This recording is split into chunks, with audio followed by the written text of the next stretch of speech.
Hola a todos. Comenzamos la tercera clase de este módulo sobre el Alto Renacimiento, recordándoles lo que hacemos en cada encuentro, que hay unos vínculos para descargar material complementario y que ese material, como lo venimos diciendo, se actualiza semana a semana, con lo cual en esta clase yo voy a subir más material para que nos apoye lo que vamos a plantear hoy en esta tercera clase de este módulo. Y en este módulo estamos parados ahí en el 480 de manera plena. En la clase anterior, recordarán, estuvimos enfocando el tema de la arquitectura y con ella continuamos porque esta arquitectura que nos presentó un fenómeno novedoso, importante, trascendente para la arquitectura moderna, como son los palacios, nos va a obligar a contemplar la obra de un artista muy, pero muy importante, diría de los grandes personajes del 480 en muchos aspectos. Me refiero a la obra de León Battista Alberti. Este hombre que, como ven, nació en Génova, murió en Roma, pero era florentino de familia. Y aunque es una circunstancia geográfica, vale la pena decirlo, como tantas familias florentinas, sobre todo las poderosas como la familia Alberti, sufrió el destierro y esto explica por qué Alberti nace con su familia desterrada en Génova, luego él va a moverse por buena parte de Italia y terminará muriendo en Roma en 1472. Tal vez por esta razón pueda indirectamente ser importante porque justamente en ese movimiento que tendrá toda su vida va a ir expandiendo los principios de lo que estamos viendo como el Renacimiento, sobre todo en la arquitectura. Porque Alberti aparece como arquitecto, pero yo diría que en principio es un humanista. Estoy poniendo en pantalla tres de las varias obras que este hombre fue escribiendo y de alguna manera en este siglo XV en que la imprenta comienza a moverse y más el 1500 se empezó a editar. Miren, tres tratados fundamentales, los están viendo ahí, de pictura, de reedificatoria y de estatua. O sea, Alberti publicó un tratado sobre la pintura, otro sobre la arquitectura y otro sobre la escultura, lo que no es poco, y publicó otros tratados también, con lo cual, insisto, es un personaje con una trascendencia muy fuerte en que muchas actividades fueron su tema central. Nosotros nos centramos sobre todo en su obra arquitectónica y en este sentido vamos a privilegiar, porque veníamos desarrollando el tema de los palacios florentinos, su intervención en el palazzo de la familia Rucellai. 1450 al 60, ven la fecha ahí. León Battista Alberti es convocado por la familia Rucellai florentina para hacerse cargo qué cosa de la fachada de su palacio. Y el dato no es para nada menor. Creo que es importante en este momento marcar una diferencia interesante entre los dos más grandes, creo yo, arquitectos florentinos del 1400, que son Brunelleschi por un lado y Alberti por el otro. Porque creo que la diferencia que presentan entre ambos se puede seguir planteando en buena parte de la historia de la arquitectura. ¿A qué me refiero? A que Filippo Brunelleschi encarna el arquitecto constructor, ingeniero, albañil, el que está preocupado ante todo por problemas constructivos que no son nada menores en la arquitectura.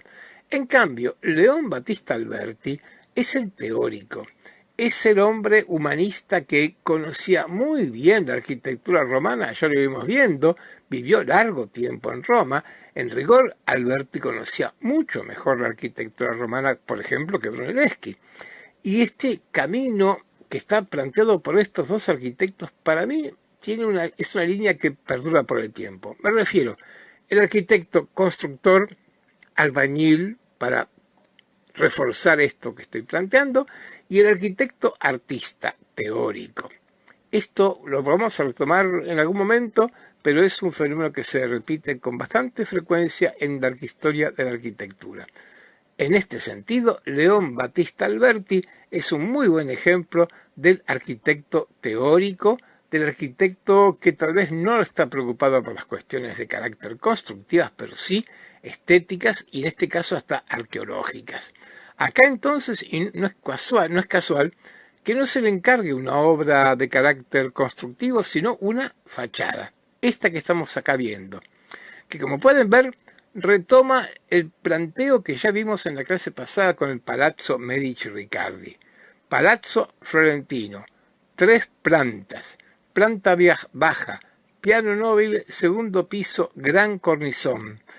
3 niveles que están ordenados acá con sus ventanas, con un almohadillado plano y con 3 órdenes que están superpuestos, y acá aparece el Alberti teórico, el Alberti casi arqueológico, porque él en esta fachada hace un aporte que hasta el día de hoy va a estar presente en la arquitectura palaciega.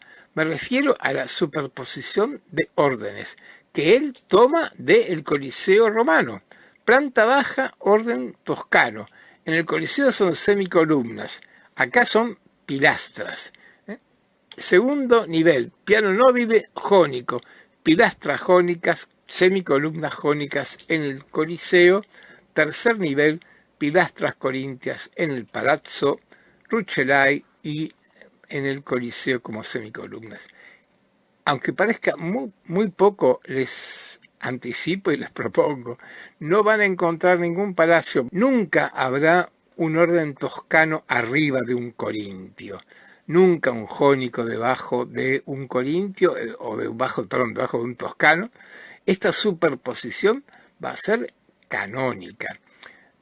No en todos los edificios hay 2, es difícil llegar a 3, pero no, tampoco 2. Pero si hay 2 órdenes, esta superposición se va a respetar. Si hay corintio y jónico, el jónico estará debajo y el corintio arriba, y es el modelo del Coliseo y el modelo que Alberti aplica acá en su Palazzo Florentino. Acá tenemos el proyecto de Alberti.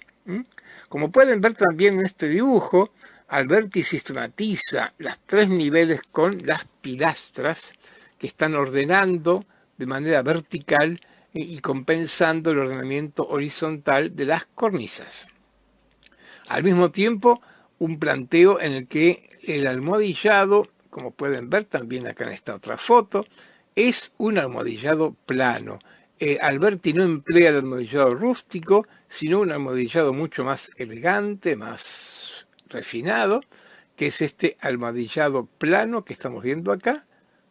Bajo la imagen para que adviertan que la panca di vía que vimos en el Palazzo Medici sigue estando presente acá en el Rucellai. Y acá están los 3 niveles. Aclaremos, cuando miramos con atención los 3 niveles, las pilastras de la planta baja, las pilastras ahora del piano nobile y las pilastras del segundo piso, veremos que los capiteles no están respetados con una formalidad muy estricta, y esto tuvo que ver con quienes finalmente realizaron esta obra y no con el propio León Battista Alberti. Acá compartimos esta bella imagen de este Palazzo Rucellai, repito, del cual Alberti fue responsable de su fachada. De él vamos a movernos de Florencia al oriente, al mar Adriático, ahí a la Emilia Romagna, a Rímini, porque es convocado por la familia Malatesta para hacer, o mejor, reformar la iglesia de San Francisco, la chiesa de San Francesco, que se la llama Templo Malatestiano porque la familia Malatesta, que eran los señores de Rímini, como los Medici eran los señores de Florencia, ahí habían instalado su cementerio familiar, su enterramiento. El mausoleo de los Malatesta estaba en este lugar, por eso Templo Malatestiano. La reforma que le encargan a Alberti nunca fue terminada, y además, aclaremos como un dato, en la Segunda Guerra Mundial el templo fue bombardeado y hoy está restaurado felizmente, pero sufrió muchísimos daños. Pero a pesar de esto, en lo que nos ha quedado de su fachada y solamente de ella, queda bastante claro, aunque está, insisto, inconclusa, queda bastante claro cuál fue el modelo que Alberti tuvo y que un poco replica aquí en esta iglesia de San Francesco. Esto, tomó un arco de triunfo romano que él bien conocía. Hemos dicho, muere en Roma, pero no solo muere en Roma, estuvo largo tiempo en Roma, sobre todo como secretario de distintos papas en la ciudad de Roma, con lo cual, sin duda que Alberti conoció la arquitectura romana muy, muy bien. Y vean ustedes, un arco central importante, dos arcos menores a los lados, es un poco lo que está planteando acá como estructura básica en esta fachada de este templo que es tan particularmente clásico. Con León Battista Alberti nos encontramos ante un arquitecto en que el clasicismo arquitectónico como una arquitectura que se apoya en el referente del pasado romano tiene un lugar especialmente fuerte. Conozcamos a su mecenas, Sigismondo Pandolfo Malatesta, acá retratado por Piero de la Francesca, fue este hombre que le encarga estas obras tan trascendentes a León Battista Alberti. Que no hay duda, creo que en el 480 fue quien mejor conoció la arquitectura del pasado romano, muy preocupado, como lo estamos viendo ahora, por los detalles ornamentales, y esto hace a su trascendencia como un arquitecto del 480. De acá, de Rimini, les propongo que nos vayamos a otra parte de Italia, no a Florencia, sino a la Lombardía, porque en Mantua está lo que muchos consideran su obra más trascendente. Me refiero a esta iglesia dedicada a San Andrés, Sant'Andrea. Fíjense, fue comenzada en 1472, el año en que Alberti muere. Esto es como una constante en muchos arquitectos, hay que plantearlo. Lo vimos también rápidamente con Brunelleschi. Bueno, que las obras arquitectónicas llevan su tiempo y con frecuencia lo importante de un arquitecto, sea Brunelleschi, ahora Alberti, es que armó el proyecto, elaboró el proyecto, que luego quienes lo sucedieron lo fueron respetando de la mejor manera. Y esto es lo que ocurre con Sant'Andrea de Mantua, esta iglesia que Alberti proyectó y que, bueno, comenzó a construirse el mismísimo año en que Alberti fallece, 1472. Aunque luego hubo distintas modificaciones, la estructura central de esta iglesia se considera todavía parte de la idea de Alberti y los expertos la consideran una de las obras más importantes de este arquitecto. Estamos viendo la fachada, un gran arco con bóveda, ese pórtico tan destacado que al mismo tiempo exhibe una proporción extremadamente clásica. ¿En qué sentido? En lo geométrico. Es una composición extremadamente simétrica. La estoy dibujando allí. Fíjense, puede incluir esta portada, esta fachada, en un cuadrado y marcar las dos líneas, las dos medianas, como la estructura central de esta composición. No es menor el dato, lo están viendo ustedes ahí. Están viendo, a ver, hay 4 pilastras de capitel corintio, vagamente, 4 pilastras que están barriendo varios niveles. Esas 4 pilastras serían tal vez uno de los primeros, si no el primer ejemplo, del orden colosal, monumental o gigante. Volveremos con él, porque Miguel Ángel luego, pero falta un poco, lo va a aplicar con mucha fuerza en la Basílica de San Pedro.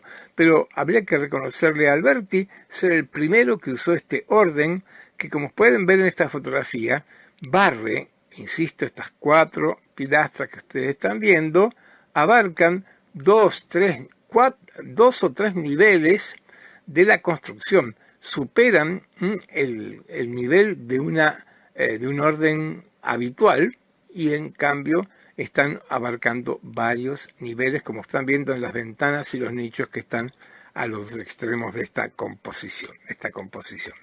Acá lo vemos nuevamente.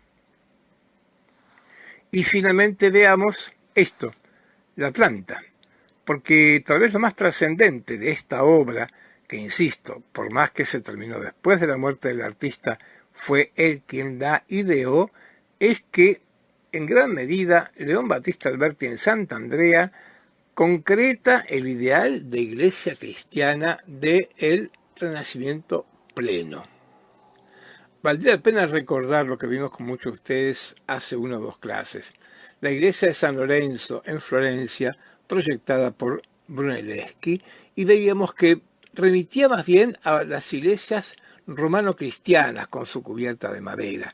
En cambio, Sant'Andrea, me estoy frenando para mostrarles, ahora lo vamos a ver enseguida, pero Sant'Andrea es un muy buen ejemplo de cómo, tomando la arquitectura romana, religiosa o no, ya veremos, se podía hacer un proyecto de iglesia cristiana. Y acá vamos a ver, primero describamos la planta. En esta iglesia, Alberti trabaja con una única planta. El crucero es planta basilical con cruz latina, tiene profundas capillas laterales en la nave única, las están viendo ahí, y finalmente una cúpula en el crucero. ¿Vamos a entrar? Ahí está. León Battista Alberti hace una iglesia a la romana, bóveda de cañón corrido. Si esta imagen les puede recordar de alguna manera la Basílica de San Pedro, y está bien, porque bueno, acá está el germen de lo que después Bramante va a proyectar pocos años más adelante para la nueva Basílica de San Pedro. Entonces acá en Sant'Andrea tenemos sí ya un poco el primer modelo de iglesia cristiana romana de carácter renacentista y que responde muy, pero muy puntualmente al modelo de la arquitectura romana. Le estoy mostrando esta fotografía para ver que las capillas laterales son perpendiculares, como ven, a la nave central. Cada una de ellas, estas dos que estamos viendo acá, tiene su bóveda perpendicular y más pequeña, claro, a la bóveda de la nave central, y este detalle no es nada menor porque revela, creo yo, el modelo que tuvo Alberti. Me refiero a la tantas veces mencionada Basílica de Magencio Constantino.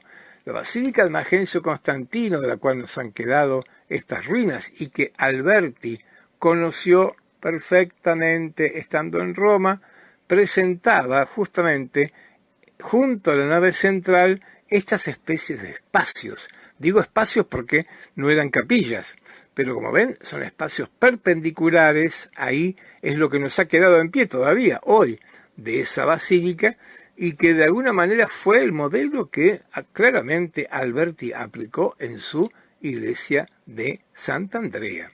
Ahí lo tenemos claramente, me parece, en esta imagen. Como vemos entonces acá, bóveda de cañón corrido, profundos pilares sobre el crucero, y como veremos, claro, aunque esto fue posterior, se cubrió con una cúpula. Es un ejemplo muy notable de una iglesia de carácter renacentista en el sentido pleno. Como estamos viendo, esta cúpula se realizó recién en el siglo XVIII, la hizo Filippo Juvara, y claro que sin duda es una cúpula que termina esta obra de manera tan un poco avanzada, por lo que dijimos, la obra se comenzó en tiempos de Alberti. ¿Por qué la traemos? Bueno, porque en su proyecto, que queda a realizarse durante, como ven, varios siglos, León Battista Alberti proponía una cúpula en el crucero, que es la que hoy ahí está levantada. Hay más obras de León Battista Alberti, pero creo que estas son imprescindibles, fundamentales para ponerlo en el contexto de este desarrollo arquitectónico, porque como dije hace un rato, bueno, de acá estamos muy cerca a lo que a principios de 1500 Donato Bramante va a plantear para la Basílica de San Pedro en Roma, pero falta un poquito para eso. Dejamos por un momento la arquitectura, por un momento solamente, y nos instalamos nuevamente ahí en el pleno 480, en el siglo XV, y me parece oportuno en este caso abordar un tema que no es exclusivo del Renacimiento ni de Italia, pero que en estos momentos me parece que es bueno que lo abordemos. Me refiero a la cuestión del número de oro de la divina proporción. Eh, Reitero, eh, el tema podemos rastrearlo en la antigüedad, por lo menos hasta la Grecia antigua. Pitágoras, como verán, va a tener que ser mencionado en este caso, y podemos seguirlo hasta nuestros días. ¿Cuál es la cuestión que está dentro de lo que estoy planteando y que vamos a enfocar de una manera muy sintética y aplicado exclusivamente a la pintura, con lo que quiero decir que esta cuestión de una proporción perfecta puede verse no solamente en las artes plásticas, también en la música, en la literatura, en el cine incluido. En este punto digo, lo voy a aplicar exclusivamente a la pintura y de una manera bastante sintética, pero que es oportuno verlo, sobre todo en la segunda mitad de este siglo XV, porque cuando un artista procura hacer su obra siguiendo una proporción perfecta, divina, una obra que esté reforzada por un número de oro, estamos en presencia de una estética idealista. Una estética que antes que estar persiguiendo una reproducción de lo que los ojos ven, en el caso de la pintura, está buscando lograr el bello ideal. Y esto es un elemento fuerte en la plástica del Renacimiento, segunda mitad del XV, principios del XVI.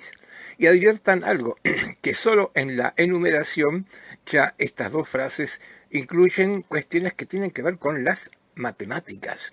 Y es que este idealismo, en este caso en particular, centra su interés en los números. Número de oro, proporción, ambas palabras, número y proporción, nos remiten a las matemáticas que justamente van a estar involucradas en este punto. Y seguramente, más de un aspecto, los límites entre las matemáticas y las artes van a tener una zona bastante un poco confusa. Digo búsqueda de un bello ideal y me parece útil visualizarlo con esta imagen, porque creo que cuando Leonardo esbozó, dibujó el llamado hombre vitruviano, estaba haciendo algo que tiene que ver con lo que nos está ocupando ahora, es decir, someter una figura humana, un cuerpo humano, a las matemáticas, a la geometría. Como pueden ver, aquí Leonardo dibuja un círculo, dibuja un cuadrado, dentro del cual coloca el cuerpo de este hombre, que también, como ven, está dividido con algunas líneas porque están marcando proporciones justamente.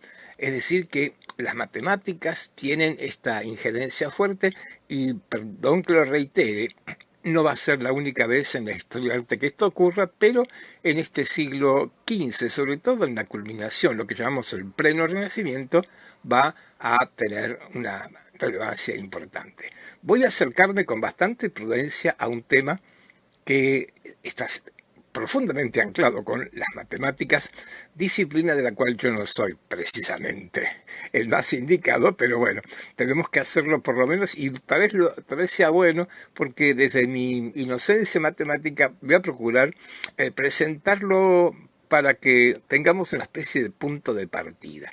En nuestras bibliografías que yo comparto hay algún material como para profundizarlo ampliamente. Se ha escrito mucho sobre el tema de el número de oro. Y entonces voy a él. Una divina proporción, estoy robando el título del libro de Luca Pacioli, que habló de proporción divina, nada menos, o sea, vinculada con Dios, lo bajo un poco más modestamente, pero no menos perfecta justamente. Vamos a tratar de entender en primer lugar qué entendemos o qué se entiende, que puede decirnos cualquier diccionario, sobre proporción. ¿M? Proporción supone una relación o correspondencia entre las partes y el todo. Me parece importante porque proporción entonces supone relación entre dos cosas, entre dos partes o entre las partes y el todo. Esta relación puede ser perfecta o puede ser imperfecta. Usamos el término desproporcionado para ir cuando encontramos que esa relación no es correcta, no es apropiada, no es armónica. Y es que acá tenemos que recuperar, y algunos de ustedes que estuvieron en el curso anterior de Grecia y Roma, recordarán cuando hablamos del arte clásico, y yo planteé que, y lo repito ahora, que una de las características más fuertes de lo que llamamos clasicismo en cualquier época de la historia del arte es cuando las obras de arte logran un acorde, un acuerdo, o sea, logran la armonía. La palabra armonía para mí me parece muy central, pero yo me refiero a ella para citarla y unirla a esta otra palabra, acorde, porque ambas, acorde y armonía, tienen que ver con la música. Y sí, sin duda que el punto de partida de estas elucubraciones tuvieron la música como un fundamento y vuelvo. Eh, no puede fijarse un origen indudable, pero que Pitágoras, el filósofo griego, tuvo mucho que ver en lo que vamos a estar planteando, sin duda, y Pitágoras usó la música como una manera de vincular con las matemáticas y con toda su cosmovisión tan particular. Justamente esta es la palabra, armonía, que como alguna vez dije, está tan usada que a veces pierde su significado. Por eso me parece útil vincularla con, o unirla con el concepto de acorde. Es decir, un acorde es cuando yo toco dos notas musicales y suenan bien, hacen un acuerdo, podrían no sonar bien, entonces son desproporcionadas. La proporción supone una relación apropiada entre qué partes, una nota, otra nota, o una nota y otras notas, el todo. ¿Cómo voy a explicar yo esto? Y repito, de la manera más simple posible para que de aquí en más podamos seguir pensando en el tema. Lo voy a aplicar, a, como decía, a la pintura y por lo tanto me tengo que ir a la imagen plana, a la imagen, a la geometría. Y dentro de las muchas manifestaciones que en la pintura podemos encontrar, la más conocida, la más notable y creo yo la mejor que nos puede orientar para meternos en el tema es la del rectángulo áureo. Rectángulo, un polígono de 4 lados. Y es apropiado porque, bueno, hablamos de pintura y las pinturas no todas son rectangulares o cuadradas, pero la mayoría tienen este formato de un cuadrángulo. Por eso va a ser útil partir de él y como verán nos puede ayudar para empezar a plantear esto de una proporción perfecta. Entonces vamos a mostrar algunos ejemplos de cuadrángulos. Por lo menos voy a mostrar dos. Primero les propongo que pensemos y miremos este cuadrángulo, que es un cuadrado, en el cual la relación que hay es de la base y la altura el mismo número. Es una buena expresión de lo que sería la unidad en términos de una proporción. Una proporción que casi es inexistente porque no son distintas partes. Acá acuerdo. El acuerdo no lo hay en principio porque el acuerdo supone que esté yo vinculando dos cosas distintas. El cuadrado peca de ser extremadamente unitario. Entonces vamos a poner al lado de él una imagen, también un cuadrángulo, con una cualidad bastante diversa. Yo dibujo este rectángulo, que en principio tendría 1 cm por 3, y acá sí que tengo dos medidas, la base y la altura, muy diversas. Esto es muy variado. Bueno, un acorde, una armonía, va a buscar algo que parece absurdo y sin embargo no. Lo habrán escuchado muchas veces. Lograr que en ese cuadrángulo yo tenga ambas virtudes, la unidad y la variedad. Unidad en la variedad. Así formulado uno pensaría es como pensar en un cuadrado circular, un círculo cuadrado, como suele decirse. Pero me parece que en este caso es más probable que podamos llegar a ese resultado. Y yo planteo esto, y repito, desde mucha inocencia matemática, plantearnos que si es posible, y tenemos ahí a la izquierda un cuadrángulo que cumple con digamos, con la cualidad de la unidad, uno a uno, y el otro es extremadamente variado, ¿por qué no pensar que en el medio de ellos, entre el que es totalmente unidad y en que es extremadamente variado, haya un rectángulo que no sea ni tan variado ni tan unitario, por decirlo así, sentido histórico esto? Y acá lo estoy dibujando. Este rectángulo que estamos viendo acá cumple, por ahora van a tener que creer lo que yo les estoy afirmando y después vamos a demostrarlo. Pero este rectángulo que están viendo cumple con esa búsqueda de la unidad dentro de la variedad. Podemos decir que acá hay dos eh, partes, la base, la altura, que son diversas, son distintas, pero están en correspondencia, están haciendo un acuerdo. Ahora veremos cómo se sostiene lo que estoy planteando. Avanzo entonces y recuerdo una proporción, como lo dijimos hace unos minutos, es esta relación o correspondencia de las partes con el todo. Pero ahora, ¿cuándo es perfecta? Ahora nos metemos con la otra cualidad.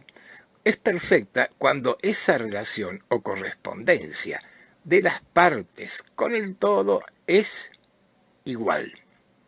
A ver, las partes, medida de la base, medida de la altura. El todo, la base y la altura, ambas medidas.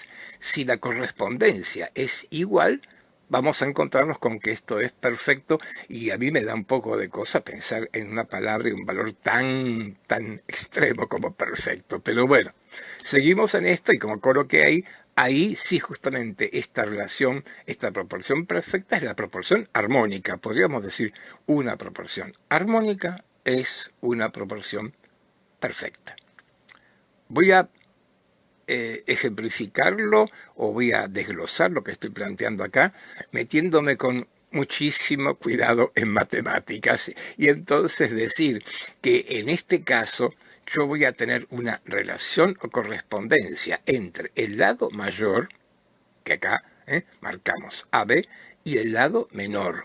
Como ven, estoy usando el signo de división porque esa relación la vamos a explicar como, siendo el cociente. La división entre el mayor y el menor me va a dar una cifra, me va a dar un número. Ese número, que es la relación entre el mayor y el menor, tendrá que ser igual a el cociente que sea el resultado de dividir el todo, ahora esas dos medidas, AB y BC, con el lado mayor. Esto que acabo de enunciar, debo decirles, y uno entra en un terreno bastante particular y yo otra vez saco a relucir mi poca profundidad matemática, pero esto que acabo de enunciar, según todos los matemáticos y todo lo que han estudiado, esto que acabo de enunciar lo cumple un único número. Un solo número puede ser ¿eh?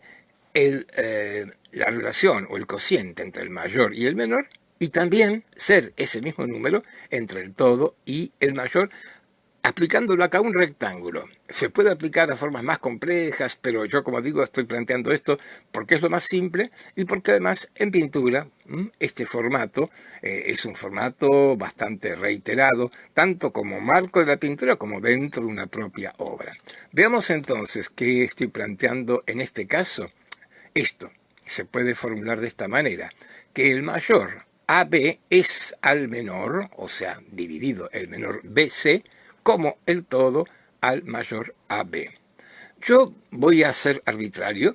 Yo ya sé cuál es el resultado, muchos de ustedes ya están sabiendo desde ya, pero por ahora voy a partir señalando, marcando, dándole una cifra al todo. ¿eh? Diré que en este caso, en este ejemplo, propongo que el todo sea 20 centímetros, 20 metros. No es importante. El todo es 20 y aplicando ese número que me estoy reservando, el mayor tiene que medir necesariamente 12,36 centímetros. Lo que sigue es más fácil. Si yo le resto 12,36 al todo 20, tendré la cantidad, el número de el menor, que acá estoy poniendo en nuestra pantalla. El mayor, 12,36, es al menor 7,639, como el todo 20 es al mayor 12,36. Hagamos la operación. Divido 20 por 12,36 y divido 12,36 por 7,639 y ahí tengo. Haya aparecido el número de oro. Con la letra griega phi, se lo conoce como número phi en reconocimiento a otro griego, claro, no solo por la letra, sino por la inicial de su nombre, Fidias. Fidias que sin duda fue discípulo de Pitágoras y que todo parece indicar que en su Partenón aplicó esta proporción. Este número sería como la clave y el esquema, el módulo proporcional para la construcción de distintas formas, como están viendo en este caso, una arquitectura. 1,618 y continúa, es el llamado número phi, también llamado número de oro. Cuando un rectángulo cumple con esta proporción, que lo estamos dibujando acá, es un rectángulo áureo. Y al decir áureo queremos decir perfecto, justamente. A ver, veámoslo. Yo tengo entonces un rectángulo que estoy dibujando acá en pantalla,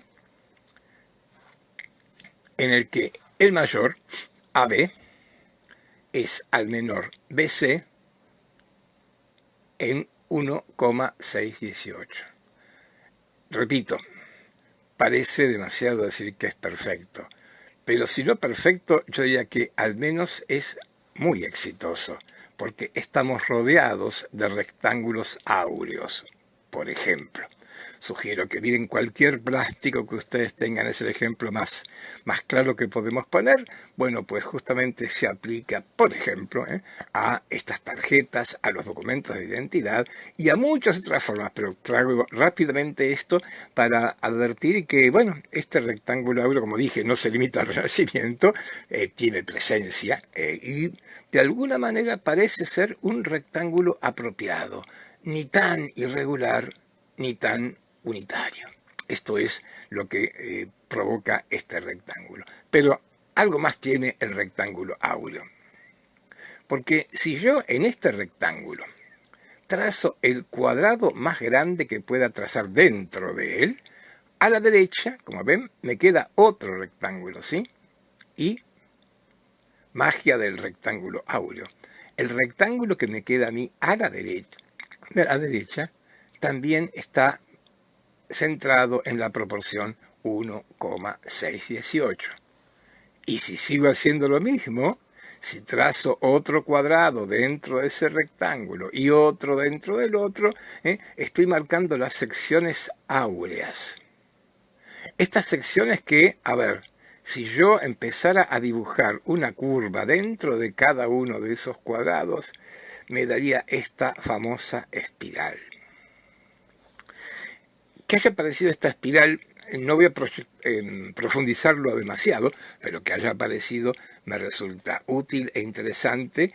¿Por qué? Bueno, porque sí, muchos de ustedes habrán visto que con frecuencia se muestra esta espiral y se la pone al lado del caracol Nautilus. ¿Qué importancia tiene que aparezca al lado del Nautilus? Es que la gran pregunta que debemos hacernos, y que es un debate, es sobre si es que el hombre inventó esta proporción o esta proporción está en la naturaleza. Y entonces seguimos mirando formas de constelaciones, seguimos mirando fotografías satelitales de los huracanes y esas formas que parecen responder a una lógica matemática. Yo personalmente me pongo en un lugar intermedio. ¿Por qué? Porque pensar que esto no fue una creación de la cultura humana, sino que está en la propia entidad de la naturaleza, es estar siguiendo otra vez a Pitágoras. Pitágoras entiende el número como una estructura central del universo que entiende él como regido por la perfección del número precisamente. El número en un sentido más simbólico que cuantitativo. Esto nos lleva a que, bueno, a consideraciones que pueden verlo ustedes en muchos lados, tiene proyecciones en el ámbito esotérico. Sin duda, no nos olvidemos, Pitágoras y los pitagóricos inauguran un pensamiento de carácter esotérico, por decir secreto, pero también fundado en un tipo de razón que no es la razón, digamos, más positivista, para decirlo muy rápidamente. Es un tema abierto. Ahora, no es casual que cuando los artistas que empleen esta proporción perfecta lo hagan, con mucha frecuencia son artistas que están comprometidos con un pensamiento teosófico, esotérico, etcétera. Pienso el caso, para traer a alguien más contemporáneo que los hombres del Renacimiento, bueno, pienso el caso de Joaquín Torres García, el gran pintor uruguayo que usó muchísimo estas proporciones perfectas y que, por supuesto, también adhería al pensamiento esotérico y teosófico. Esto que acabo de marcar entonces aquí, me olvido de la espiral, son las secciones áureas. ¿Cuáles? Bueno, esas líneas horizontales y verticales que yo tracé dentro del rectángulo. Y acá vamos a aplicarlo al ámbito de la pintura. ¿Para qué le sirve esto a la pintura? Básicamente por una operación que es fundamental en la pintura, que es la composición, componer. Cómo yo, o sea, cuando alguien pinta, un pintor o nosotros, estamos frente al rectángulo blanco y a medida que colocamos colores o formas, empezamos a generar una relación entre ellas que llamamos composición. Bueno, el artista clásico buscará una composición equilibrada, armónica, que esté justamente en esos valores. Y entonces, miren, yo voy a traer un ejemplo de un pintor del 1600 porque me resulta útil para este caso, pero fíjense en la línea horizontal, hay una sola línea horizontal fuera de la del contorno, esa línea que tiene la parte superior más amplia y la inferior más baja, si yo tuviera que pintar un paisaje, sería tan apropiado colocar ahí el horizonte. ¿Qué les parece? Y la otra línea, la vertical, y es un buen lugar para colocar algo muy fuerte, porque está ese árbol que tiene ese contraste entre su oscuridad con la claridad del cielo, son imágenes fuertes, es lo que solemos llamar imágenes pregnantes en la psicología de la Gestalt. Ahí lo estoy ampliando para que quede claro qué quiero decir, que Claude Lorrain, al pintar este paisaje que tiene el Museo del Prado, aplicó la proporción áurea, aplicó estas líneas y estas formas que le dan una fuerte estructura. Y acá vuelvo al uso. Decía, se usa en la composición porque en cualquier pintura las formas y los colores arman una estructura que puede estar bien armada o no muy armada. A ver, explico esto. La composición basada en algunas líneas estructurales como la que estamos viendo acá, esas líneas funcionan como, para hacer una comparación, como el esqueleto de una pintura. Son la estructura geométrica que las aguanta, las sostiene, les da entidad. Y ustedes dirán, bueno, pero en realidad Lorraine no usó ninguna línea recta, vertical ni horizontal. Es que justamente como ocurre con el cuerpo humano, el esqueleto tiene que estar pero no ser evidente. Si fuera evidente en un cuerpo humano, sabemos que no es lo más agradable que uno pueda suponer. Lo mismo ocurre acá. La estructura está, pero tiene que estar convenientemente, yo diría, cubierta por las formas. Incluso el propio Leonardo, que sin duda usó esto, lo va a plantear en su famoso Tratado de la Pintura, diciendo, sí, debe haber una estructura geométrica que sostenga, que esté dándole fuerza a nuestra imagen, pero tenemos que usarla con libertad, tenemos que trabajarla con la soltura. Y este es el mérito de muchos artistas clásicos, por ejemplo, este pintor francés llamado Claude Lorrain. Luego entonces, una sección áurea, una proporción áurea, que como dijimos, tiene un precedente que es inevitable. Me refiero a Pitágoras y lo hemos nombrado en más de una oportunidad. Vuelvo a nombrarlo porque Pitágoras nos va a dar elementos para seguir pensando en esto de las secciones áureas. ¿Por qué dibujo un pentágono ahí en nuestra pantalla?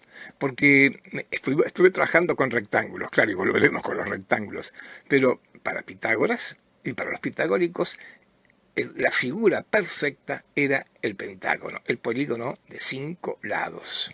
Ese polígono de 5 lados, que yo puedo incluir en un círculo, tiene un mérito realmente especial y que vuelve a poner a este número en el primer plano y entender por qué número de oro. Si yo trazo la estructura del pentágono, lo que me da la estrella de 5 puntas, que por otra parte tiene un valor simbólico muy grande, pero además también me proporciona la posibilidad de ver cómo se cortan esas diagonales que arman la estructura del pentágono. Fíjense, voy a marcar una y voy a marcar otra, y están viendo, al cruzarse, al cruzarse, determinan dos dados o dos medidas, una menor y una mayor, y sí, la proporción entre ambas es 1,618. Tal vez por esto Pitágoras tenía al pentágono como la figura perfecta, incluso la estrella de 5 puntas era parte de un poco el símbolo de los pitagóricos. Lo planteé rápidamente, permítame que con Pitágoras vuelva a esto. Pitágoras inaugura este pensamiento, sin duda, y también inaugura una manera de llevar este pensamiento, si cabe la palabra. ¿Qué quiero decir? La sabiduría pitagórica, la de él y la de sus discípulos, es una sabiduría hermética, una sabiduría que no es exotérica, sino esotérica.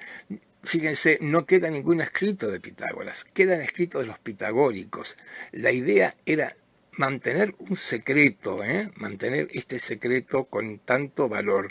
Y esto vale la pena plantearlo porque vamos a comprobar que, tal vez no con la intención de Pitágoras, no importa el por qué, pero sí lo real, los artistas plásticos que han usado estas proporciones nunca, o mejor digo, mejor dicho, casi nunca, las van a expresar.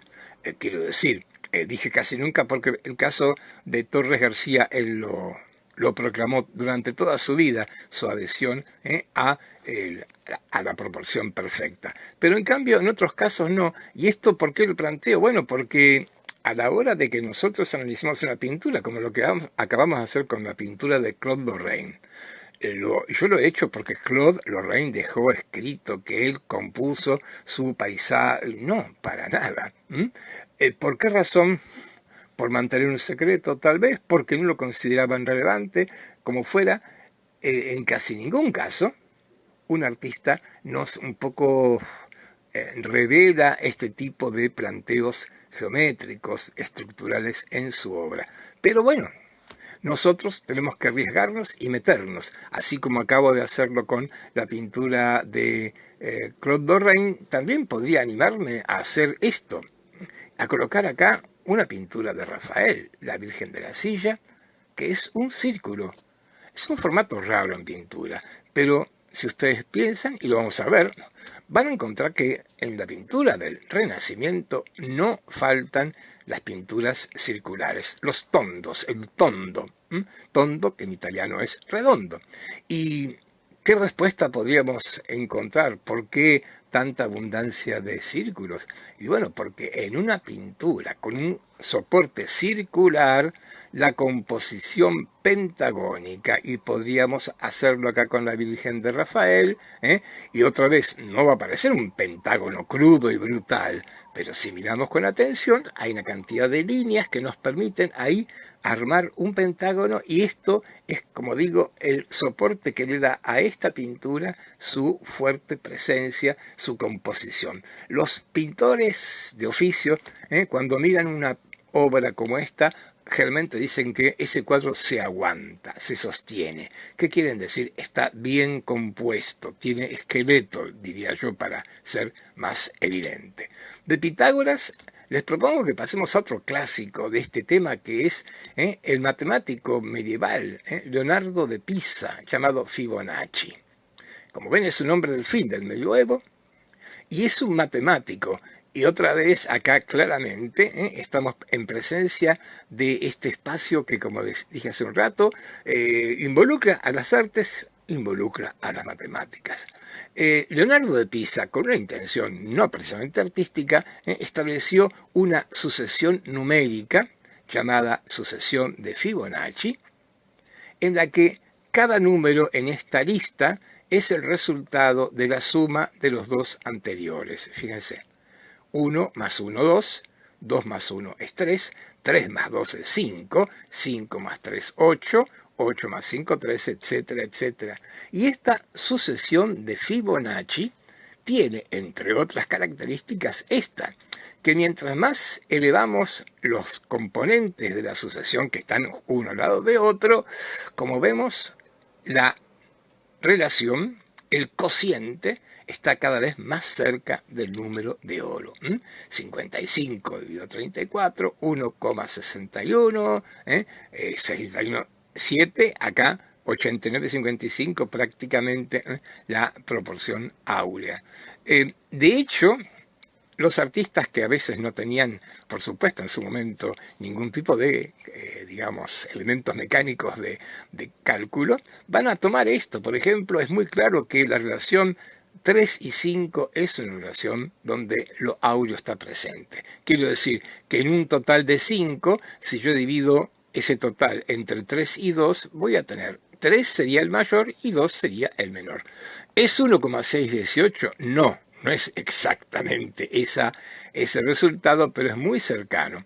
Ya vamos a volver, y esto, aclaro, cuando nos volvamos a ver obras de artistas puntuales del Alto Renacimiento, vamos a aplicarlo en algunas de sus obras. ¿Quién más? Y bueno, una pieza clave en esta historia de el número de oro, porque este hombre, sí, este hombre no fue esotérico, fue exotérico. Luca Pacioli lo escribió, lo puso en palabras y lo editó. Ahí, al principio de la imprenta, en 1509, en Venecia, que fue la gran capital editorial italiana de entonces, publicó este tratado de Divina Proporzione. Un tratado que, si lo leyéramos, ardua lectura, aclaro, un tratado que ante todo es de matemáticas fundamentalmente, no deja de hacer referencia a la pintura o a las artes, habida cuenta, y vale la pena plantearlo, que digamos, estos dos ámbitos que estamos viendo, matemáticas, artes, en el Renacimiento estaban mucho más vinculados y eran mucho más armónicos que lo que por ahí son a partir del siglo XIX, en que las artes parecen haberse separado de toda fundamentación o de toda voluntad de asociarse con las matemáticas o con las ciencias exactas. En este caso, para nada, con lo cual están ambos ámbitos incluidos acá, y me parece relevante porque, insisto, Luca Pacioli va a ser quien finalmente ponga en palabras algo que, por lo menos desde Pitágoras en adelante, venía aplicándose, pero él es el primero que lo expone. Y lo expone en este libro que tiene ilustraciones. Están viendo uno de los originales. En rigor lo que muestro a la izquierda no es lo que está en el libro, que es algo estampado, sino que ahí está el dibujo original que luego se utilizó cuando se publicó en 1509 esto. Y ese dibujo que están viendo ahí de ese volumen que tenemos allí es obra de Leonardo da Vinci. Con lo cual, dos cosas, que Leonardo era amigo de Pacioli, no hay duda, ambos compartieron un periodo allá en Milán en la corte de Ludovico Sforza, luego de la caída de Ludovico ambos se separan, Pacioli está en Venecia, publica, pero ya Leonardo había hecho estos dibujos que se usaron para ilustrar su libro. A ver, con esto es más que obvio que a la hora de mirar pinturas de Leonardo y bueno, la necesidad de encontrar el uso de esas proporciones matemáticas que avalan y que sustentan una obra idealista, que busca no tanto representar lo que los ojos ven, como dije, sino lograr el bello ideal y sin duda. A ver, no lo hemos nombrado todavía, pero por supuesto que en este contexto hay que traer a otro griego, a Platón, que también todo indica que fue discípulo de Pitágoras, y la estética platónica es justamente esta estética a la que estamos refiriendo, a la estética que apunta a lograr el bello, pero ideal, el ideal de belleza, y justamente lo va a fundamentar, como estamos viendo, en lo matemático. Vamos a ir cerrando nuestra recorrida por este tema, ejemplificándolo con la obra de un artista que es casi obligado que lo traigamos acá. De hecho, Luca Pacioli en su libro menciona a Piero da Francesca, un hombre también en el que la cuestión matemática y artística estaban absoluta y estrechamente unidas. Y lo quiero ejemplificar con esta pintura que ya hemos visto, recordarán, por el tema perspectiva, y ahora la quiero traer por el tema proporción áurea, sección áurea. Es una pintura muy interesante, muy compleja iconográficamente, muy rica como toda la obra de este gigante que fue Piero da Francesca. Por ahora me voy a quedar en la composición, pero antes de hacer ninguna intervención mía sobre la imagen, decirles que seguramente si la miramos con atención mientras yo estoy hablando, están viendo que ahí me encuentro con dos sectores, ¿no? Aquí a la derecha hay tres figuras muy en primer plano, conversando entre ellos, le dan la espalda a lo que pasa por detrás de ellos, a la izquierda, y que justifica el título de la pintura, la flagelación de Cristo, aunque los tres que están a la derecha no están vestidos como figuras de la época de Cristo, ni siquiera prestan atención a un episodio tan fuerte como ese. Acá la división está muy presente y es evidente que Piero la subrayó con una sección áurea. Antes de hacer nada, porque voy a marcar partes en esta pintura, antes de nada debo aclarar una cosa. Yo voy a marcar las secciones áureas que yo encuentro en esta pintura, o mejor, en la imagen de esta pintura. Fíjense que es una obra que mide 59 centímetros por 81,5. No es extremadamente grande, por lo tanto, 1 centímetro de diferencia más o menos puede ser relevante, y para hacer esto que vamos a compartir, habría que haber ido a la galería de Urbino, dejar que nos dejen manipular esta pintura, medirla y en ella buscar las secciones áureas. Todo esto imposible por un montón de razones. Entonces, aclaro esto, yo lo he hecho sobre esta imagen, la imagen fotográfica que proviene de este museo desde ya y que no está alterada en principio. Y entonces yo encuentro que si busco en el lado mayor, el 81,5, la sección áurea, voy a tener que marcar esa vertical que acabo de dibujar. Si yo divido 81,5 por 1,618, voy a tener una cifra que me ha permitido poner el lado menor así a la derecha y el mayor. Como pueden ver, la vertical casi coincide con la columna, mucho más, por supuesto, con la figura de este hombre, con ese sombrero tan especial. Bien, esto Acá es evidente, esto es lo que manifiesta y pone a la vista una composición que se aguanta, que es sólida, que es muy fuerte. Y miren, Piero hasta lo acentúa, porque yo podría poner el lado menor a la izquierda y el mayor a la derecha. Y miren, si hiciera eso, ahora la línea Fi cae sobre la columna de Cristo, que también es otra vertical importante, tal vez no tanto como la otra. Si busco ahora en el lado menor, 59 centímetros, las secciones, encuentro que puedo trazar esa línea entre el sector menor arriba y el mayor abajo. A la inversa, si coloco el menor abajo y el mayor arriba, miren, aparece una línea invisible, pero no tanto. La línea del horizonte. Es significativo que trazando las líneas de fuga que tracé ahí en amarillo, justamente esto está marcando el punto del horizonte que está colocado en sección áurea. Estos son todos estos fenómenos que nos depara esta pintura y estos artistas que, repito, con algunos podemos dudar, pero por la época en que trabajan, por su vocación, el caso de Piero da Francesca, que en gran medida, por mucho es reconocido aún como matemático, además de pintor, yo estoy completamente autorizado para hacerlo, como muchos lo han hecho con esta famosa pintura, La flagelación de Cristo. Cerramos nuestra presentación mostrándoles esto, que hasta el día de hoy, como dije, como los artistas usan la proporción áurea, la divina proporción, y fíjense, no van a tener necesidad de calculadoras muy particulares. Existe el compás áureo, esta foto es actual, se puede comprar en cualquier casa que venda productos que tengan que ver con arquitectura, con pintura, y es un compás que me está marcando, por un lado, el mayor y al lado del el menor armónico. Todos, ambos están con la medida del todo y lo pueden repartir en el mayor y el menor. En más de un taller de un pintor van a encontrar este u otros compases que son simples, como estamos viendo, y que ayudan a establecer una proporción perfecta. A mí me da un poco de cosa decir esa palabra, pero bueno, digámosla por ahora tentativamente. Dejamos acá esto que me parece un tema bien relevante del arte y la pintura en particular en el Renacimiento, sobre todo en la segunda mitad del 400, principios del 1500, y les propongo abrir otro capítulo y otro tema, que también es más bien general y amplio.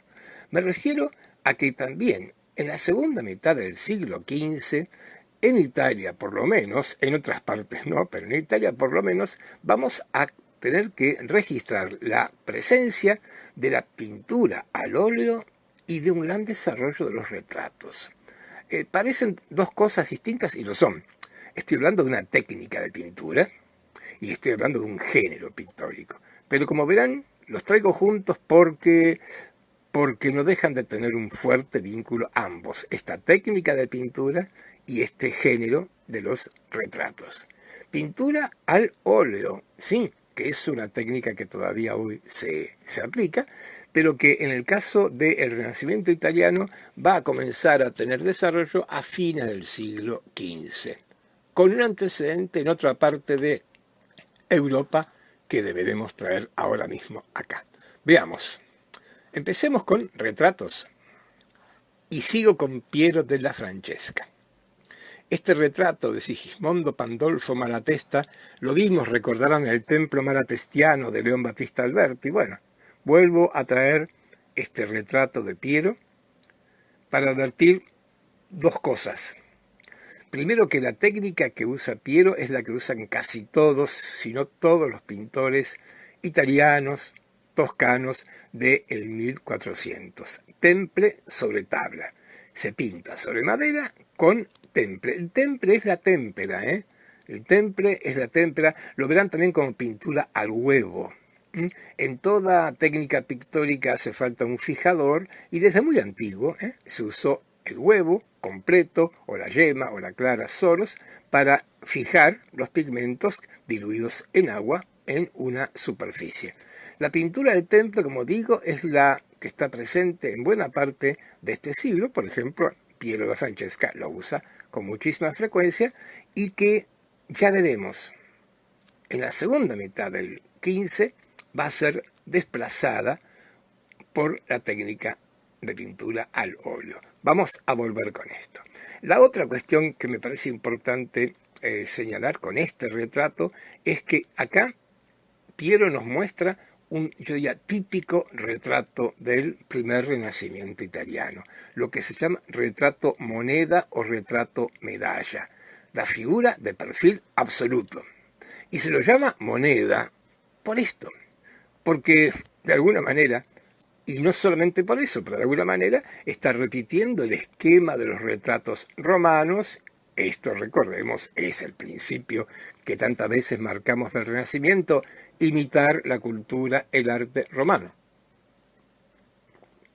Pero también, de alguna manera, el retrato así no es casual que por un lado, a la izquierda, tengamos un emperador, Trajano, y ahora a la derecha un señor, un hombre de mucho poder. Quiero decir que en ambos casos, el retratado, el emperador o el señor, no nos mira. Y claro, no ha de mirarnos, está demasiado lejos, está demasiado por encima nuestro y entonces no cruza su mirada con alguien que desde ya no está a su nivel. Esto no es poca cosa, ¿eh? Bien, Piero da Francesca hizo este retrato y, como decía, es el típico retrato en estos tiempos en que los retratados justamente son figuras de una, digamos, dignidad, de una altura, de un nivel social particularmente alto.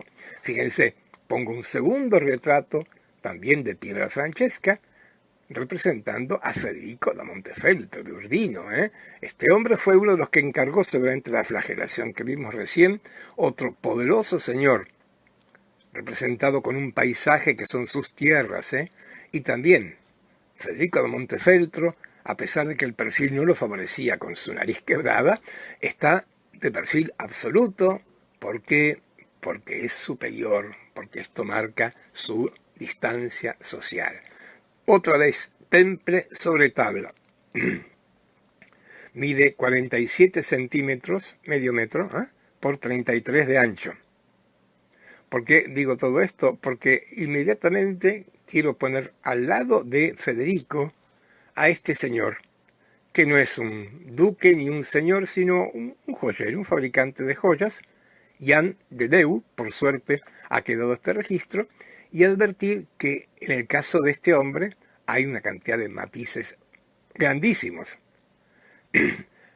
Sí, nos está mirando desde ya, pero antes de esto, lean abajo, óleo sobre tabla, está pintado al óleo. Y acá viene por qué yo estoy trayendo la técnica del óleo y el género de los retratos. El óleo se aplicó a todo tipo de pintura desde ya, pero el género del retrato se vio muy favorecido con esta técnica, lo veremos enseguida. Volvemos a ella.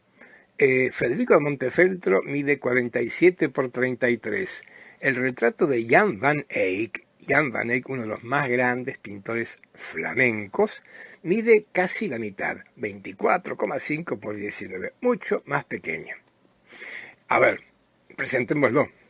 Este retrato es obra de un pintor flamenco, un pintor que estuvo activo en ciudades como Brujas, como Gante, ciudades que pertenecerían hoy a Bélgica. Esto es Flandes. Es esta otra pintura, alguna vez mencionamos el otro Renacimiento, y sí, de esto se trata. Este otro Renacimiento que en este momento yo tengo que traer porque vamos a encontrar un punto de unión bien importante. Me voy a detener entonces un segundo en este magnífico, como tantos retratos de Jan van Eyck. Jan de Deu me está mirando, sí, establece vínculo conmigo y aparte lo establece porque la técnica con que está realizado el óleo lo hace tanto más cercano a mi propia realidad. ¿Por qué digo esto? Dos palabras. La técnica del óleo, a diferencia del temple, es una técnica que logra y que trabaja con colores transparentes. El óleo es transparente y es brillante. es transparente y brilla. El temple al revés es opaco, en los dos sentidos, no es transparente y tampoco tiene brillo.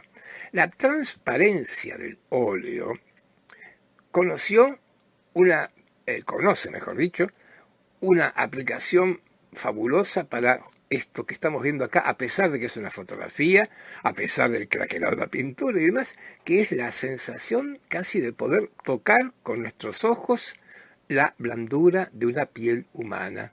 Y esto es porque el óleo, porque es transparente, puede aplicarse, como lo hacían los flamencos, por veladuras. ¿Qué es esto? Veladuras son capas muy transparentes del óleo que se van superponiendo como velos, por eso veladuras, se superponen para ir logrando que el color se sature, por supuesto, pero sin perder la transparencia. Y esto le da una entidad muy particular. Bastaría que yo sugiero que vayan a nuestro museo, hay un muy bello retrato de Rembrandt, gran maestro del óleo, y fíjense esa muchacha que está en nuestro museo, cuando uno se acerca pareciera que los ojos pueden tocar la piel. Estoy exagerando, no demasiado. Con lo cual, resumo, pintura al óleo y retratos son dos cuestiones que tienen una muy fuerte vinculación y por eso acá lo traigo. Pero, ¿cuál es el puente entre Jan van Eyck y Piero la Francesca, entre estos flamencos que trabajan al óleo por veladuras y los italianos y su técnica sobre madera también como los flamencos, pero al temple? Hay un responsable, un artista grandísimo, que, como verán, proviene de un lugar en alguna medida insólito, ¿no? Este hombre había nacido en Messina y murió también en Messina. Messina, Sicilia. Era un pintor siciliano, fue un pintor siciliano, pero que, como veremos, pasó por Nápoles, ya veremos por qué, y que por suerte viajó a Venecia. Antonello da Messina, digámoslo rápidamente, es el primer italiano que pinta al óleo y con la técnica flamenca. El bueno de Giorgio Vasari, que tantas veces nombramos, bueno, a la hora de explicar esto que todos sabían, que Antonello pintaba al óleo y que esta era una técnica flamenca, tuvo que imaginar un viaje a Flandes. Los historiadores a veces cuando no saben algo, imaginan. Fue el caso de Vasari. Aclaro, las críticas que le hacemos a Vasari no le quitan el menor mérito de haber sido un gigante en cuanto a la naciente historia del arte. Vuelvo a esto. Había que encontrar un porqué. ¿Cómo es que este siciliano pintaba al óleo?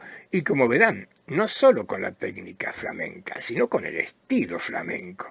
Y bueno, hay que recorrer mínimamente la biografía de Antonello da Messina, recordar que ahí nació en Sicilia, en Messina, que era parte del reino de Nápoles, entonces parte de la corona de Aragón. Y esto lo hemos planteado creo que en alguna otra oportunidad, pero lo planteamos nuevamente. El reino de Nápoles era otro mundo, era otro país, era otro estado, y tenía su propia lógica. Y su propia capital, Reino de Nápoles, lógicamente la capital era Nápoles, y allí fue el joven Antonello, circa 1450, unos 20 años, y ahí se formó, ahí estudió pintura en Nápoles. Y ahora lo que corrige la afirmación del bueno de Vasari. No hacía falta ir a Flandes para conocer la pintura flamenca. También en Nápoles había pintura flamenca. Lo hemos planteado en alguna oportunidad y este es un ejemplo palmario para reforzarlo. ¿Qué cosa? Que el Renacimiento italiano, en la primera mitad del siglo, por lo menos, y hasta un poco más del siglo XV, quiero decir, es un fenómeno localizado y centralizado en la Toscana, en la Italia del norte. Venecia sería el primer ámbito que se abre a este fenómeno, pero nada más que esto. El resto de la pintura de la Europa occidental, que está en un proceso realmente grande de fundamentación de las monarquías nacionales, quiero decir, Aragón, Castilla, Francia, ¿cuál es la pintura o el estilo dominante en esos ámbitos? La pintura flamenca. La pintura flamenca es el estilo internacional del siglo XV, me animo a decirlo con tanta fuerza porque sin duda que es así. Sugiero a los que tengan ganas, entren al Museo del Prado y busquen los cuadros españoles de lo que en España se llama la Escuela Hispano-Flamenca. Pinturas de artistas españoles que retoman, pero insisto, no solo el óleo, sino también el estilo de la pintura flamenca. Bueno, también Nápoles era una provincia de Flandes, por decirlo de alguna manera, de la pintura flamenca. Y es allí donde Antonello conoce la técnica del óleo, es allí donde conoce el estilo de la pintura flamenca. Agreguemos para cerrar, se sabe que hubo, pero se perdió, una pintura de Jan van Eyck que estaba justamente en la colección de Nápoles. Lamentablemente no ha llegado a nuestros días para los napolitanos justamente, pero llegó a haber incluso una obra de este gran pintor. No es el único pintor flamenco, pero este sin duda es uno de los más grandes, activo a principios del siglo XV. Hasta acá esto, debemos seguir con la biografía de Antonello, porque tan importante como esta formación en Nápoles es que emprende un viaje al norte. Ya casi al final de sus días, fíjense que fue una vida relativamente breve, pero circa 1474, Antonello viaja al norte y viaja a Venecia. Habrá pasado por Florencia, seguramente. Imaginaos este viaje arduo, de semanas, si no meses en aquellos tiempos, pero finalmente va a permanecer un tiempo, unos 2 años, allí en Venecia y va a pintar. Va a pintar cosas como esta.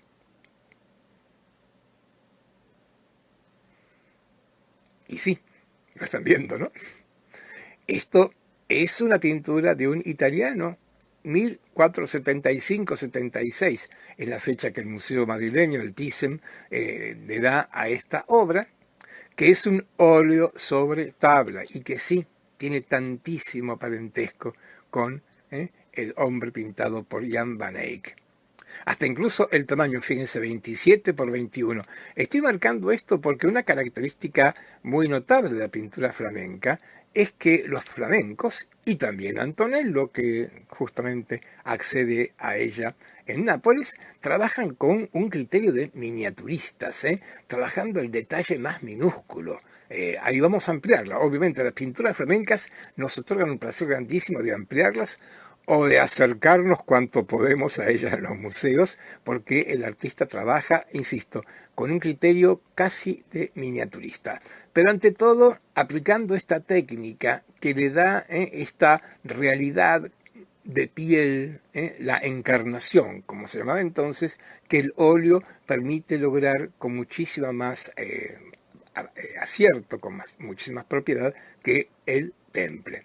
Y bueno, así como el hombre de Van Eyck nos mira, el hombre de Antonello nos mira, y el que el retratado nos mire ya ahí está diciendo un montón. Porque, claro, Federico de Montefeltro no me miraba, yo no sé qué pensaba, era casi una moneda, una estatua. En cambio, acá estoy frente a seres humanos. Es evidente, creo yo, no sé qué piensan ustedes, que el hombre anónimo que retrata a Antonello da Messina debería tener un buen sentido del humor. Los ojos, la boca, tiene una expresión hasta simpática. A diferencia del joyero que con un anillo en su mano me revela su profesión, que se nos muestra con más seriedad, con más gravedad. Y ahí lo tenemos entonces al hombre de Antonello, lo vamos a ampliar para comprobar lo que estábamos diciendo, fíjense. Por suerte, el Museo de Madrid tiene unas imágenes espléndidas, como la que estamos viendo, que nos permite ampliarlas de esta manera y advertir los detalles más mínimos, esa barba apenas crecida, el brillo de los ojos, cada uno de las cejas, de los pelos que está en su cabellera, todo planteado, y fundamentalmente lo otro, que el óleo para esto es maravilloso, la cantidad de matices, de colores y de luces, de claridad y de oscuridad. Fíjense, no hay ningún paso violento entre luz y sombra, sino tránsitos que van dando esta particular suavidad a este rostro. Y como decía, creo que cuando el retratado nos mira, inevitablemente está estableciendo un vínculo, está saliendo de la frialdad de la obra de arte para vincularse conmigo, justamente, con el espectador. Y si el anónimo anterior nos podría parecer un señor hasta simpático, y un poco dispuesto a alguna broma, el condottiero, así lo llama el Louvre a esta pintura que tiene en su colección, nos presenta otra expresión bastante diversa. Hay Antonello, otro anónimo al que popularmente se le llama el condottiero, el guerrero, y bueno, es obvio, nos iremos acercando. La mirada de este hombre no tiene la simpatía que transmitía el anterior, sino que tiene una firmeza particularmente fuerte.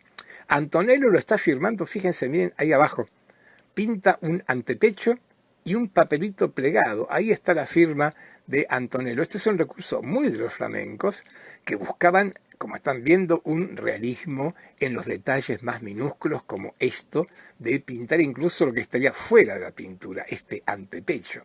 Levantamos la vista y además de esa mirada tan fuerte, esa cicatriz en la boca, todo esto es evidente, fundamenta que el Louvre lo haya bautizado condottiero a este personaje, que sigue exponiendo las virtudes que tiene esta técnica. Vean ustedes el brillo de los ojos, la luminosidad de la piel, los tránsitos de claro a oscuro que dan este resultado tan espectacular. Ahí tenemos entonces un segundo retrato. Esto va a cambiar la historia de la pintura italiana. A ver, me apuro a decirlo, estamos en la década de 1470. Y bueno, estos retratos explican la futura Gioconda. Claro que Leonardo da Vinci va a conocer estas pinturas o algunas cercanas, y sin duda que en la retratística de Leonardo, los primerísimos ejemplos que son más o menos de estos años, ya están dando cuenta de la influencia de la pintura flamenca.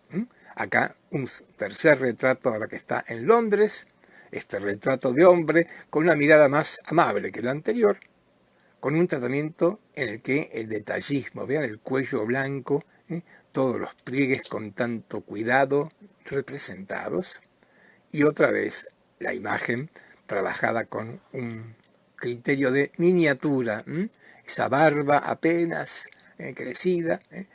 Yo insisto en los ojos porque, claro, los ojos son un elemento con el cual nos comunicamos tanto, y en estas pinturas tienen una presencia extremadamente fuerte. Como ven, me da placer ampliarla porque, bueno, estas obras con su detallismo tan extremo, nos un poco absorben como para meternos en ellas y advertir lo que están advirtiendo ustedes. Casi no alcanzamos a distinguir las pinceladas, salvo en alguna línea, lógicamente, en los párpados, pero si no, el color está aplicado con una transparencia y una suavidad que, como decía, son apropiadísimos para el retrato, en este caso de 3/4 de perfil. No son retratos frontales ni de perfil, sino de 3/4. Este es un poco el esquema flamenco, sumado a ese fondo oscuro, ese fondo neutro, que aplica Antonello en sus pinturas. El gran pintor, el siciliano. Voy a ver 2 obras más de él solamente, para advertir y señalar que no solamente el retrato fue lo que lo ocupó. Aquí tenemos una tabla que también tiene la Galería de Londres, 46 centímetros por 36, un poco más grande que los retratos, que muestra a San Jerónimo en su estudio. Y la pintura no importa traerla por 2 razones. Una, cuánta deuda con lo flamenco hay acá y cuánto aporte de lo italiano también lo hay en cuanto a lo representado. Y en segundo lugar, por el tema iconográfico, por este santo, hoy tal vez no tan popular, San Jerónimo, pero que entonces, en el 1400, en el 1500, lo fue por sobradas razones. Primero voy a ampliar la pintura, para advertir que Antonello imagina una arquitectura gótica, aunque hacia la derecha hay una serie de arcos que son un poco más clásicos. Lo que no tiene nada de gótico en esta pintura, y que es muy del 480 italiano, ustedes lo están viendo, una perspectiva aplicada con un rigor realmente fantástico. Si miráramos las pinturas flamencas contemporáneas, vamos a ver que, así como el óleo llegó tarde de Flandes a Italia, la perspectiva, la de Brunelleschi, llegó tarde de Italia a Flandes. La perspectiva a la italiana se va a aplicar en la pintura flamenca a partir de principios del 1500. Lo que sí está presente en la pintura flamenca también está presente acá. Me refiero a que esta perspectiva está muy reforzada por el uso de la luz y la sombra. Fíjense ahí a la izquierda esa ventana abierta, ese paisaje y el resplandor, como Antonello trabaja de manera tan notable. El otro aspecto tiene que ver con el motivo iconográfico. San Jerónimo en su estudio.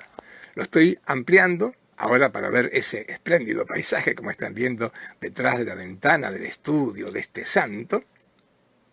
Ahí la luz que está inundando ese pavimento, con esos pequeños detalles como ese gatito, como ese recipiente con flores, esa maceta y el santo. A ver, dos palabras porque vamos a volver con San Jerónimo. San Jerónimo es un santo bastante particular y nos metemos en este terreno de la iconografía tan rico. Santo muy particular porque tiene como dos costados que podrían ser contradictorios y ya veremos. Primero, importantísimo para la iglesia cristiana, toda ella, romana o no romana, porque a este hombre se le atribuye la obra nada menos que la de haber traducido la Biblia, el traductor de la Biblia, nada menos. Era un sabio, seguramente tuvo un equipo de traductores, esto es más que obvio, pero como fuera, él es al que se le atribuye lo que se llama la Vulgata. La Vulgata es la traducción de San Jerónimo. Esto explica lo que está haciendo acá Antonello con él. Lo representa como un intelectual, como un humanista. Y es que para la cultura de estos tiempos, bueno, traducción, y los humanistas traducían del latín al italiano, el caso Dante, Petrarca, eran traductores, además de escritores de obras propias. Con lo cual, esta figura como un traductor era la de un intelectual y por eso muy en primer plano. Pero sin duda, es obvio que San Jerónimo, cuando tradujo esto, es un santo de los inicios del cristianismo, ni con esta ropa ni en esa arquitectura, desde ya esta pura creación de Antonello, lógicamente. Pero San Jerónimo tiene otro costado. Decía que es un santo interesante, porque, según cuenta su biografía o su leyenda, este santo fue de los primeros que también inauguró la voluntad de apartarse del mundo, de irse de las ciudades donde estaba todo el pecado, a vivir y a mortificarse en el desierto, en Oriente, en Egipto. En el desierto, este hombre vive justamente una vida de sufrimiento, de mortificación. Lo va a proteger un león. A menudo San Jerónimo se representa con un león. Leonardo, por ejemplo, tiene un San Jerónimo con su león, un atributo bastante curioso.